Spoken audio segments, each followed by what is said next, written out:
എല്ലാവർക്കും നമസ്കാരം. എന്നോടൊരാൾ മെസ്സേജ് അയച്ചിട്ട് ചോദിച്ചിട്ടുണ്ടായിരുന്നു, ഗുരുവായൂരപ്പൻ എന്തിനാണ് ഈ അഹസ് വഴിപാട് നമ്മൾ ചെയ്യുന്നത് എന്ന് ചോദിച്ചിട്ട്. ഈ അഹസ് വഴിപാട് എന്ന് പറഞ്ഞാൽ ഭഗവാന് ഒരു ദിവസത്തെ മൊത്തം നിവേദ്യം, അതായത് 3 നേരത്തെ നിവേദ്യം നമ്മുടെ വക എന്ന് പറഞ്ഞ് കൊടുക്കുന്നതാണ് അഹസ് വഴിപാട്. അതിൻ്റെ പ്രസാദമായിട്ട് ലഭിക്കുന്നത് ഓരോ നേരത്തെ നേദ്യം തന്നെയാണ് നമുക്ക് പ്രസാദമായിട്ട് ലഭിക്കുന്നത്.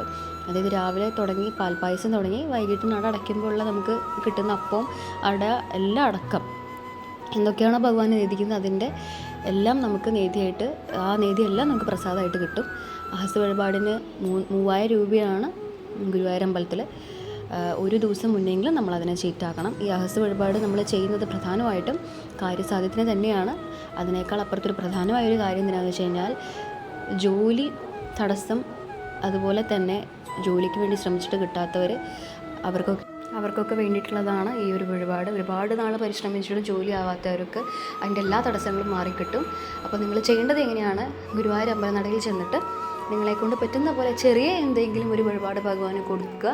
അതോടൊപ്പം തന്നെ പ്രാർത്ഥിക്കുക, ഭഗവാനെ എനിക്ക് ഇങ്ങനെ ഒരു ജോലി ലഭിച്ചു കഴിഞ്ഞ് കഴിഞ്ഞാൽ ഭഗവാനെ ഞാൻ അഹസ് ചെയ്തോളാം എന്ന് പറഞ്ഞ് നേർന്നു പോരുക. ഇത്രയും നിങ്ങൾ ചെയ്താൽ മതി, നിങ്ങളുടെ എല്ലാ ജോലി തടസ്സവും ഭഗവാൻ മാറ്റിത്തരും.